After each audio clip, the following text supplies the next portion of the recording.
Assalamu alaikum. Today we will talk about the 18 constitutional amendment जो एक बहुत अहम तरमीम है 1973 कॉन्स्टिट्यूशन में और जिसमें इस सिस्टम को बहुत जो है चेंजेस मिली है और किस तरह इसने इस सिस्टम को तब्दील किया है। 1973 कॉन्स्टिट्यूशन के 102 आर्टिकल इसने चेंज किए हैं। तो 18 कॉन्स्टिट्यूशनल अमेंडमेंट जो है ये 2010 में पीपल पार्टी के गवर्नमेंट ने इंट्रोड्यूस करवाया और उस वक्त के जो इसकी कमेटी के चेयरमैन थे मियां रज़ा रब्बानी कॉन्स्टिट्यूशनल रिफॉर्म्स पर उसने तकरीबन 77 मीटिंग इस पर हो गए हैं और 18 कॉन्स्टिट्यूशनल अमेंडमेंट ने बिल्कुल 73 की आइन का रूख चेंज किया। किस वजह से 18 अमेंडमेंट की ज़रूरत पड़ी इस पाकिस्तान की कॉन्स्टिट्यूशन में। तो आप देखिए कि इसका किस्सा जो है ये 8 अमेंडमेंट से स्टार्ट होता है जब जनरल ज़ियाउल हक ने उसमें चेंजेस किए, सिस्टम को सेमी प्रेसिडेंटल कर दिया, 58(2)B के इख्तियारात उसमें आ गए।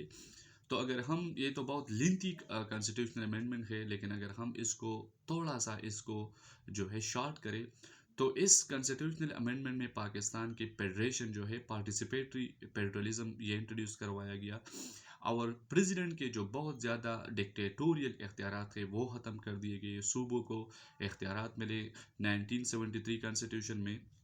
और खैबर पख्तूनख्वा का नेम जो है अभी जो हम इसको खैबर पख्तूनख्वा कहते हैं, इसका नेम चेंज हुआ NWFP से।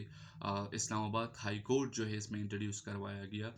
CCI council of common interest जो है ये इसमें इंट्रोड्यूस करवाया कि 90 दिन के अंदर ये मीटिंग करेगा और पार्लियामेंट के जो इख्तियार थे वो उसको बहाल कर दिए। जजेस की जो अपॉइंटमेंट के तरीक़ेकार है उसको इंट्रोड्यूस करवाया गया।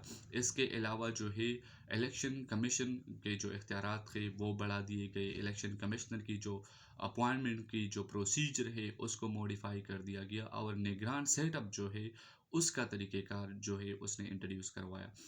तो अभी 18 अमेंडमेंट पर बहुत ज़्यादा लोग जो है तनकीद भी करते हैं और इसको जो है अच्छा भी समझ रहे हैं, लेकिन इसमें जो सूबों और सेंटर के जो इख्तियार थे उसको मॉडिफाई कर दिया गया। आप देखिए कि कंकरेंट लिस्ट को ख़त्म कर दिया गया, जो बहुत ज़्यादा सूबों के जो मसाइल थे उसको एड्रेस कर दिया गया। अलबत्ता NFC अवार्ड जो है उसमें पेश किया गया और इसमें एक बहुत डिफरेंट तरीक़ेकार जो है वो इंट्रोड्यूस करवाया गया कि सूबों के जो इख्तियार थे उसको बढ़ा दिया गया। तो अभी प्रेजेंटली सेंटर के पास जो है इख्तियार बहुत कम रह गए हैं। इस वजह से पाकिस्तान तहरीक इंसाफ ने इस पर भी बात की कि हम इसको रीविज़िट करेंगे।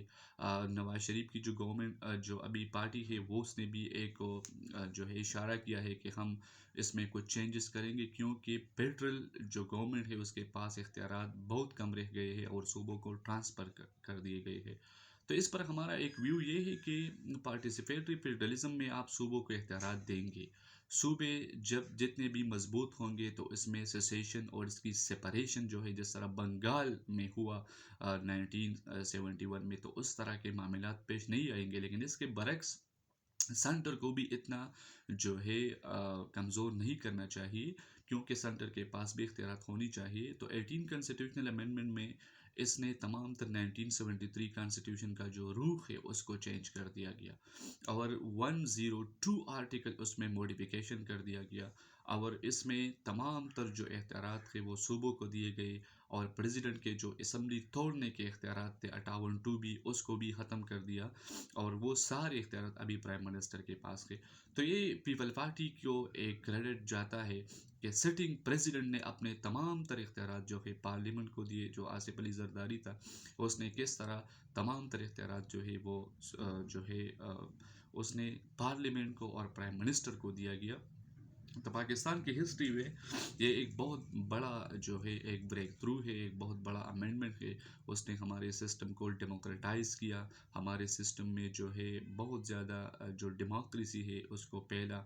इसमें लोकल गवर्नमेंट की बात भी हुई है। तकरीबन मैंने आपको बताया 102 आर्टिकल से उसको चेंज कर दिया। लेकिन अगर हम इसको समराइज़ कर देते हैं तो प्रोविंशियल ऑटोनमी इसमें बहुत ज़्यादा आई है और पार्लियामेंट बहुत सुपीरियर हो गया है, क्योंकि सदर से जो डिक्टेटोरियल इख्तियार थे वो ख़त्म कर दिए गए हैं। तो 18 कॉन्स्टिट्यूशनल अमेंडमेंट जो 2010 में आया है, एक बहुत बड़ा अमेंडमेंट है। उसने पाकिस्तान के इस सिस्टम को, इस फेडरेशन को चेंज किया है। और अभी इस पर बहुत ज़्यादा लोग रिसर्च भी करते हैं, लेकिन इसमें कुछ मामलात है, इसको एड्रेस करना चाहिए। इस पर बहुत ज़्यादा पार्टी जो है वो बात भी करते हैं। तो 18 कॉन्स्टिट्यूशनल अमेंडमेंट एज माइलस्टोन है, एक मैग्ना कार्टा है 1973 कॉन्स्टिट्यूशन पर।